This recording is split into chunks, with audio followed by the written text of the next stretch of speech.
Quadfather's podcast, WATP. Adam Bush was on with Jake Hudson a couple of days ago. Mm-hmm. And you did a fantastic job. Jake did a fantastic job. I thoroughly enjoyed your appearance on there. What were your overall thoughts, takeaways? Well, we review these podcasts.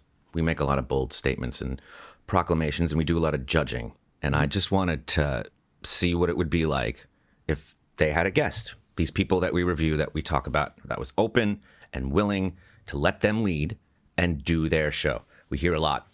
I don't have guests. I don't have help. I don't have producers. Well, here you have someone. I've done this a couple times before. I'm a friend. I'm here to help. And I'll give you about 15 to 20 minutes before I start to get bored. And then I'll just ask you what I like and move on.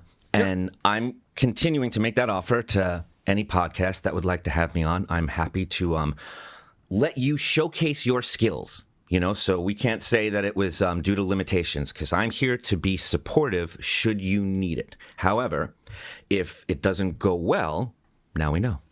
Did you hear Tukey's take on you doing Jake's show and BYB? What did he say? It was very funny. He's like, you got to have some respect for your time, Adam. What are you doing? Yeah, he's right. I know about that. But Tukey went through this. I'm not saying that he did the same thing you're doing, but Tukey did a thing where all of a sudden everyone's like, Tukey, you got to come on my show. And he just kept saying yes to everyone. Yeah. And then he realized, like, I can't keep doing this. And he just told everyone, no, I'm not doing anyone's shows He might be onto something. I think he might be. He's lived the experience. He knows. I've been trying to work this out with the Aussie guy for what feels like 6 months now. And it's difficult to lock down a time. But honestly, I'm open. I can't just pop in and out. The only way I can do it is to feel comfortable, give the person the time to just, know that I'm not going anywhere. We can stay. We can make it right. And so far, I found that it is very revealing. It's just as revealing as the opposite, like going on to just shit on someone and have a big gotcha and then running. Letting people slowly reveal themselves can sometimes be even more revealing. I love that. I love your strategy. I love your approach. I think it all makes a lot of sense. You just reminded me the Aussie guy will also be on WATP this Saturday along with EDR. It's an early teaser that I'm putting out there. So that should be a lot of fun. All right. I want to start with a couple clips here from you with Jake Hudson. Do you want to set up your first clip at all? Yeah, and I just want to invite everyone to compare and contrast this interview to the BYB one and any other one that you've seen in the Dabbleverse in terms of like having a goal and seeing if they set out to do what they wanted to. But first, I found it very revealing to find out what Jake's takeaway from working with Stuttering John was. What was it like when like, what was the experience with John like on the show? Did you guys get along? It was good. It was like an hour and some change of us talking. And he sent me $50 super chat that I got to send back. Did he really? Yeah. Say that again? He sent you... I got $50, a super chat for $50. But I never received it because I don't get YouTube. Why? YouTube, because of my tax paperwork, I have to donate. But how do you know he sent it? But I want to say thank you so much for answering, because I know that you had and I know Carl might talk about this on his show. Great deflection right there. Oh no, John's very generous. Sent me $50. I never got it though. Oh, how'd you know he sent it to you? So Carl's probably going to talk about this on his show, right? So that's the question. Is this brilliant deflection or something else? I don't know. What do you think? You're not sure about that? I'm going to start treating you like you treat these people. What do you think about that, Adam? How do you think that went down? Well, if I was one of those people, I would say you have no right to do that to me. Blocked. And I'm going to sue you. Okay, fair enough. That is not fair. I think he's smarter than he lets on. Like most smart people, they play a little dumb. In this next one, I think he exercises that. What's that? That's a hot take. From you. We'll see how this ends. I'm more about comparing people to each other and seeing how they rank out with that. But right here, he does something that, again, is very masterful. He doesn't take the bait that when I do this on any other show, everyone's very quick to agree with anything I say about this. We're moving to the third link, right? Yes. That's fine. I'm sorry. Let's set up the second one first. Hold on. I'm a pro. You've already set this one up. I'm ready. I'm here for it. Who's with me? You been to Dabble House? I haven't, but I saw it on TV. when I could get through on the stream, eh? Hey, I'll be honest with you. Here's the thing. Chad was talking about the isotopes today. Who was? Chad was saying. What was he saying about them? Carl was cooking the numbers. Oh, is he? Is that? That's great. So, Do you want to answer that? Do you want to answer? I have no idea what Chad's referring to as cooking the numbers. If you look at any isotopes video, they're not cooked. There's not a lot of views on those. Not a super popular band. Theisotopes.com. Check them out. So you're denying this accusation. You're denying it. You're saying he's lying about this. Okay. I've never bought a view in my life. Okay. But I like that you tried to bait him into shitting on Dabble House there. Mm-hmm. You're like, yeah, that was a debacle, huh? And he wasn't going for it. Which shows he has some kind of moral compass, some kind of backbone there. Or he just didn't purchase Dabble House. Yeah, no idea. Easily distracted, maybe. I don't know. Yeah, I don't think he can hear me, really. I don't think there's no guarantee that he can hear the words I'm saying, but it still goes well, yeah. All right, so the second clip that you sent me is... Oh, SJ didn't pay him. I just love that because, of course, there's always some reason why the money didn't get out of SJ's hands to somebody else. And he happens to reveal who did pay him the most in the Dabbleverse. And I was wondering if you guys could guess, if anyone hasn't heard it. Who do you think in the Dabbleverse paid him the most? Yeah. Speculate in the chat. Mm-hmm. Speculate away. You're right. John always has an excuse like, I hate going to the post office. That was literally his excuse for not sending money. I bought you those beers. Your mother bought me those beers. Same thing. Nope. All right. So let's find out who paid Jake Hudson the most. So working with KB was I had fun, but the thing is, it was then it was the times that he refused to pay me. He refused to I made more on El Horrible. El Horrible paid me more than Shuli and KB's paid. Mm-hmm. I never received a dime from I'm owed a T-shirt from Opie. I'm owed a T-shirt from Opie. So there you have it. Rocco's the most generous dabbler for Jake Hudson. Kevin Brennan's not paying him any money. And this is fresh off an appearance with Kevin Brennan, right? Mm-hmm. Not getting any money from KB. And he's buying shirts from Opie, and Opie's not doing anything for him. Disappointing. Wait, can you actually get one of those shirts? The Opie shirts? Yeah. I don't know. I don't think you can. What do you mean? You don't think he's actually fulfilling those? He's got a whole merch store. Someone else was complaining about that, not just Jake. Really? Because there's a guy in Rochester who I know was his merchandise fulfiller. Okay. I don't know if he still is because he's got a lot going on now, so he might not be anymore. Opie might not even know he's not anymore. Yeah, that's what I'm thinking. Now that I think about it. That's interesting. Now he starts doing this thing with you, and this was well done by Jake. He was prepared. Yep. He said, I'm going to give you a list of names. I want you to tell me if they're professional or unprofessional. Which is a weird distinction. I didn't quite understand what the big deal was about either one, but he also wanted me to then add a one-word adjective to describe the person. So he was basically naming everyone in the Dabbleverse. I had to say professional, unprofessional, and then add an adjective. It went on for a very long time. It did, but it was riveting. I wasn't sure what you were going to say, so here's an example of that. Next one, FKB, Kevin Brennan. I feel like you were trying to lead me a little bit there with the F. You're kind of putting that in my head. Be careful. Don't try and sway me. I'm on to you. So you're asking me, is Kevin Brennan unprofessional and embarrassing? Neil Brennan. Professional. I know you worked with Neil Brennan before. I think it was you. That's interesting. I worked with Neil Brennan as a kid at Nickelodeon, but not in any capacity that we really remember. What I did actually was screen test for the role of Neil Brennan and Kevin Brennan. Wait, was Neil Brennan the child star? He worked at Nickelodeon. He worked on all that. What do you mean he worked on? Bits and things, and he was involved in that. Behind the scenes, like an employee? I think so, yeah. Oh. Mm-hmm. Is he a lot older than you? I don't know his age. That's a good question. In HBO Failed. pilot deal. Failed. So that was you. Yeah. Not in Number So- One Son, that was a pilot that wasn't picked up. I was in the pilot he wrote that didn't get shot. But so by the way, pretty here's funny. the thing. All right, next one. Kenan Thompson. Hey. Oh, this is funny. You stepping it here. I liked this a lot because I'm a big Kenan Thompson fan. I didn't know that you two had a relationship, so I was excited to hear this. And I love how Jake really set you up for this one. What a scumbag you are, Adam Bush. Yeah, we spent a lot of time together when I was younger. And Professional. yo, you're right. I'm so sorry. Thank you. I'm such an asshole. What a Hollywood piece of shit. You got me. Yeah, Professional and Dolphin. He's like a dolphin. I love that.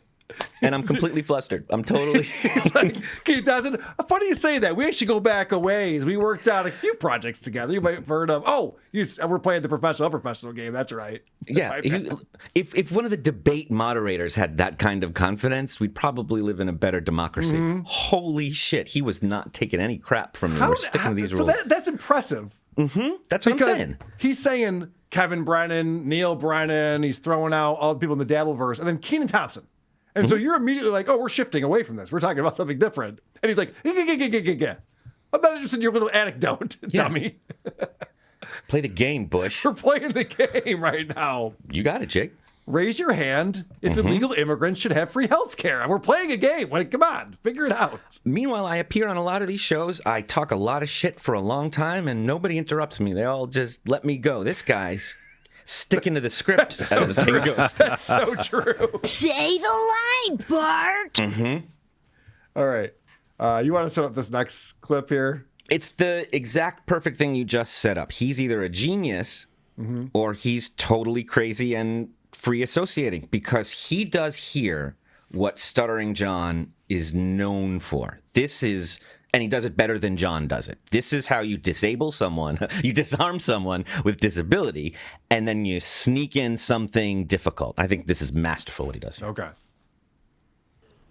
One of them.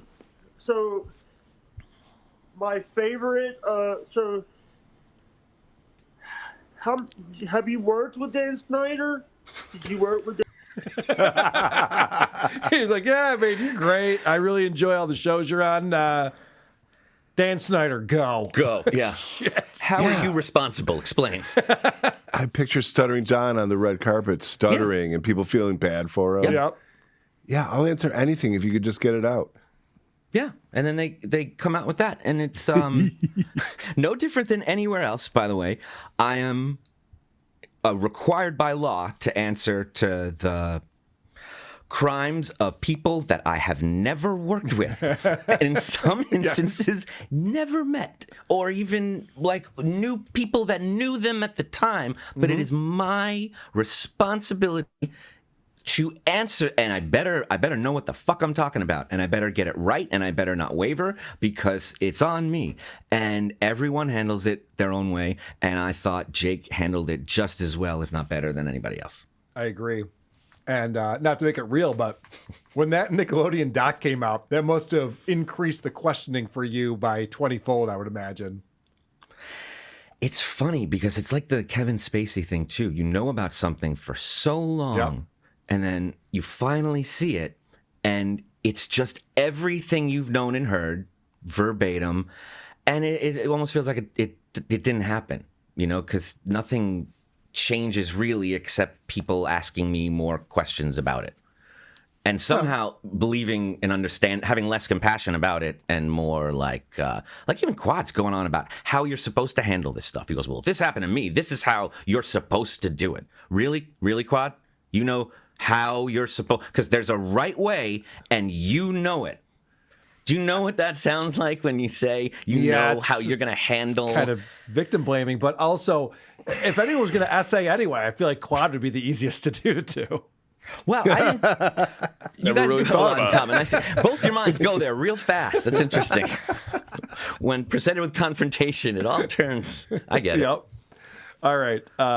Here's another clip that you have on here. I love it when you make Jake laugh or Jake makes himself laugh.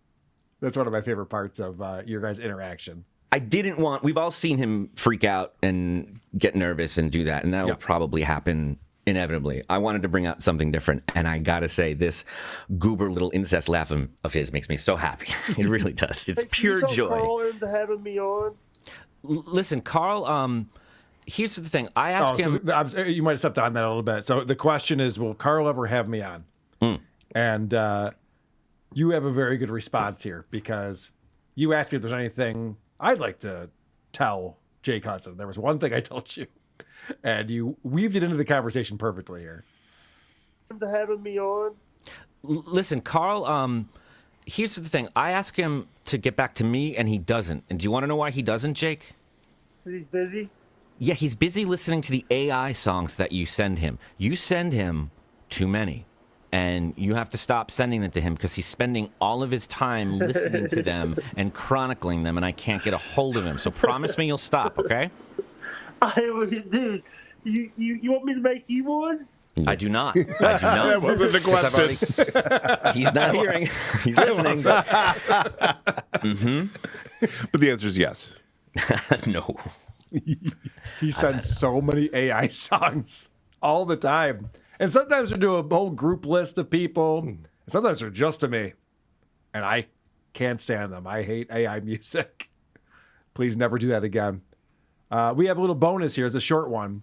A little advice for Stuttering John. Mm-hmm. If you could give Stuttering John that advice, what would it be?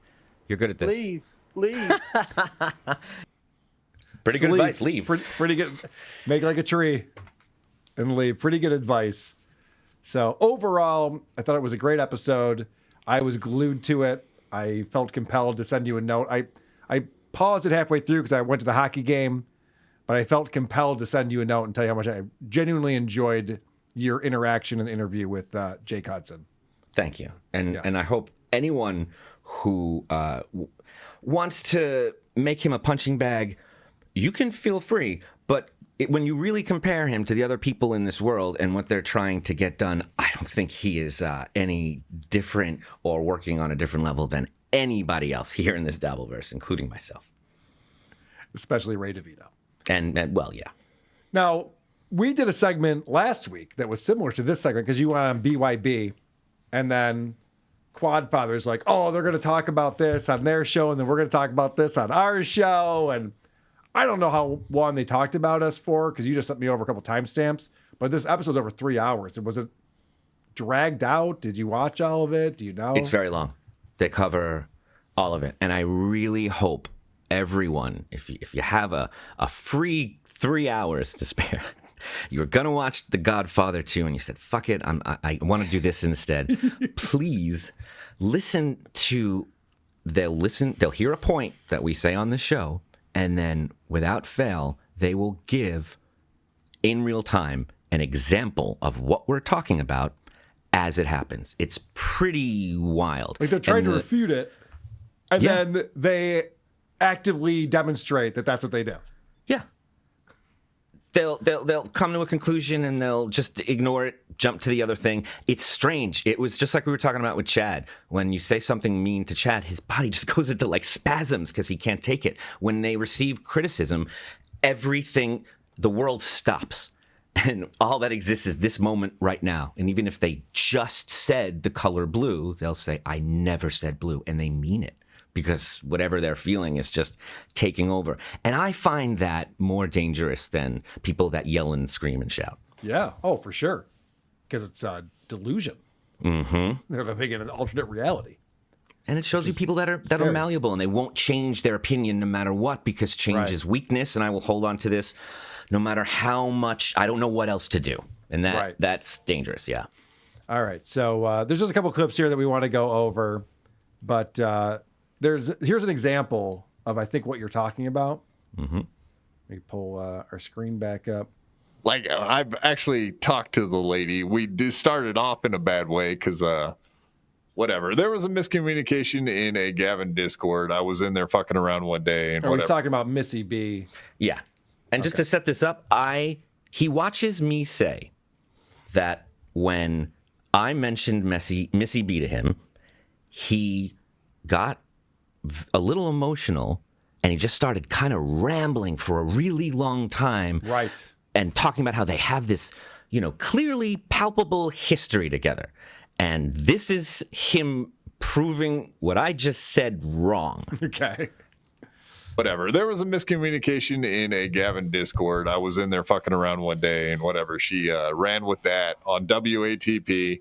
I sent in a super chat to chip at her on a fucking show. Whatever. They always acted very weird back in those days. And of course I was Satan because I was on Stuttering John's show at the time. But whatever. Long story short, yeah, explain myself. Why I don't really have to explain myself. Yeah, I don't know. Should I explain this in great detail? No. Yeah, it's a lot, but it was a year ago, man. I'm going to speed this up to 1.5. A year ago, I was on Stuttering John's show, and I was hanging out in. The one message that I did it wasn't coded. What I was trying to explain is Cardiff, Dabbler, other people I know personally were like, hey, why don't you do this while you're on Stuttering John show? Why don't you do this? They were like feeding me ideas while I was on the show of things I could do to fuck with them. And I did those things. And you can ask multiple people, hey, like, what did you do? And they'll explain what they sent me stuff. My favorite one, and I'll never forget it, is the Dabbler sending me the Cravon Martin, his son, Cravon Burrow. And it was just a picture of fucking Cravon Martin. And we convinced him that was his illegitimate son. Is the funniest shit of all time, dude. That is coded shit. The message, I had Stuttering John one day send Missy a message to the camera. I said, why don't you say this stuff? Like, oh, I had him explain how he's okay with sitting next to a Proud Boy, how he's okay with Jesus Christ, how he's okay with people being a conservative, how he's okay with people watching like Alex Jones and shit. I can't remember. It was a list of like 6 things I had him say to the camera and be like, all right, say that to Anthony and Missy for me. And he did it. So whatever. Not very coded, very right in your fucking face is what it was. Did they ever pay you any money? Thanks for proving me wrong. Long story short. Yeah, I know. It's always the kiss of death right there. This is why I love this so much, because I asked Rob Saul, hey, buddy, what keeps you up at night? Yep. And he's like, fuck me, fuck you. What do you mean my ex? I don't think... And it just started... I said, hey, sounds like you got a lot going on with Missy B. Is something going on over there? Mm-hmm. And this guy said, something going on over there? Let me show you how little is going on over there. Yes. 2.5 minutes later, he's going, Alex Jones, Rush Limbaugh, Tucker Carlson. Like, dude, we just asked about your ex, and now you're like talking about the pyramids. What's going on? You think that comment was out of line? Thank you for showing us how it should be done. In his defense, he's like 3 hours into the episode at this point, so he might be a little How is that a delirious. defense? No one asked him to do a show. No one asked. I know. Like, he No, could you're have a right. fucking opinion about this stuff. How could he just say, oh, yeah, we used to fight, now we're friends. She's awesome. What is this? I just said it sounds like you have something. Rob Saul, by the way, is in that chat right there calling me a fag because I asked him what he does at night. Yep. That's all You've I only said. been nice to Rob. You've actually been too nice to Rob. There was no negative to Quad. I said, Right. what's going? Sounds like there's a lot. Yeah. Now, the other thing you were talking to Quad about on the show was the whole thing with Shuley and TSN, and Quadfather loves that there's a PDF Oh, you mean my file. full-time job of?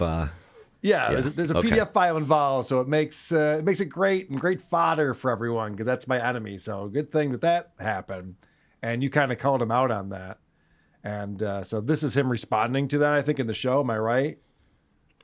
On this next clip, I believe so. okay. Oh, quickly forgivable, but in other people, I guess it's not. Oh, This is No, I never said other people were forgivable for having odd timing for their employees having pedophilia problems. I don't think that came up twice in this episode. yes. okay. After I asked him what he thought Shuley or anybody in this situation should do outside of what they'd done, he couldn't come up with anything. Right. So he said it was more about the timing, and I reported that back. So he hears that and he goes, I never said anything about the timing. Why would I say anything about the timing? That has nothing to do with the situation, the timing. Cut to 5 minutes earlier. Yeah, this is just a few minutes before he said that. Like, what is he supposed to clown do? you with the books? Yeah, and mainly it was just the timing of everything after the. There are plenty of reasons that are real and genuine to not like Shuli Agar. It doesn't have to be that. And if you don't like hearing that and bringing it up, then I wouldn't. No, I mean, I always. Well said. Now, why did I say that to him? Because I was giving him an out. I was letting him know you don't have to switch whatever team you think that means to just drop this and move on since you hate hearing about it so much. By the way, his response to why he has to make those jokes and say those things is because he says, people keep bringing it up. I have to say something. Quad, you were the only one who brought it up over and over again and made me talk about it. I didn't. You hated that Carl doxed that guy. So you repeated his name over and over and over. Well, I had to do the segment. We did the same fucking segment, never mentioned his name, never even talked about it. It was just called being a gentleman or trying to be a nice person.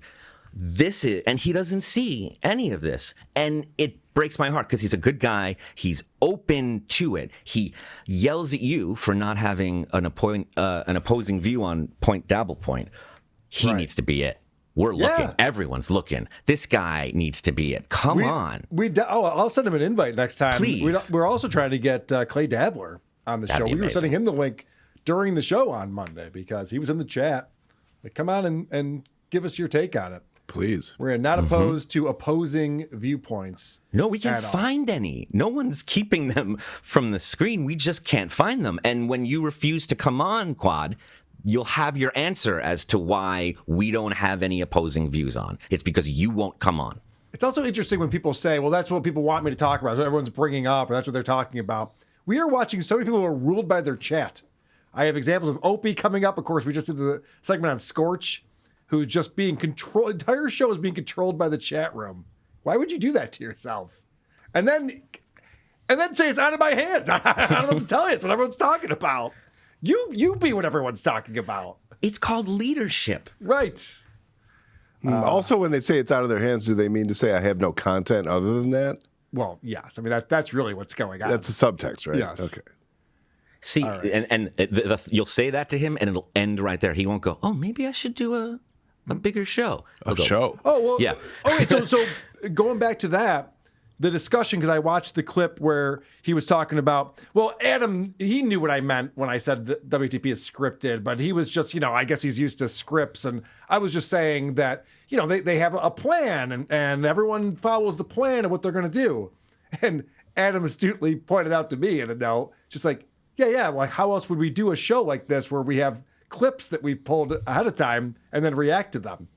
You can't just like be like, all right, which random clip should we go to now? It's like, no. Someone actually decided which shows we should watch, pulled clips from it, and then we discuss those clips all in a segment together to make it cohesive, and then we move on to the next thing after that. And he pulled a clip, Carl, of you on a show saying, somebody's like, should we talk about Steel Toe now? And you're like, oh, no, we were going to talk about Steel Toe. Maybe we'll talk about this instead. And then you talk about it, and he showed this clip, and he goes, see? See what happens when you don't follow the plan or the script? Quad, we're not going to spend any time pulling the 6 different times just on this last show. You said, we're going to talk about these 4 topics. Which one do you want to talk about now? Okay, Let's talk about the other one. All these things you're trying to prove, once you prove them, I don't know what happens then. Mm-hmm. What do you have when you prove that Shuli found out a week before he announced it? Then what? What are you going to do with that information? You find out that Carl decides what he's going to talk about ahead of time. It's public knowledge. Now what? Where do we go from here? I literally went on Ray DeVito's show. This is over a year ago now. And I was trying to teach him how to run a well-run podcast. And I shared my screen. I've never done this before. I've never done it since. But I showed him my notes. I'm like, here's an example. This is yesterday's show, WATP. And I scrolled down and I go, here's all the notes I have, the numbers of the clips that I'm going to pull, and some ideas that I have about what I want to talk about and different things. And Ray goes, write down 3 bullet points. Got it. Also, I like turtles. It's just like I mean, this isn't. I'm not hiding anything. This is what the show has always been from the get-go. Who are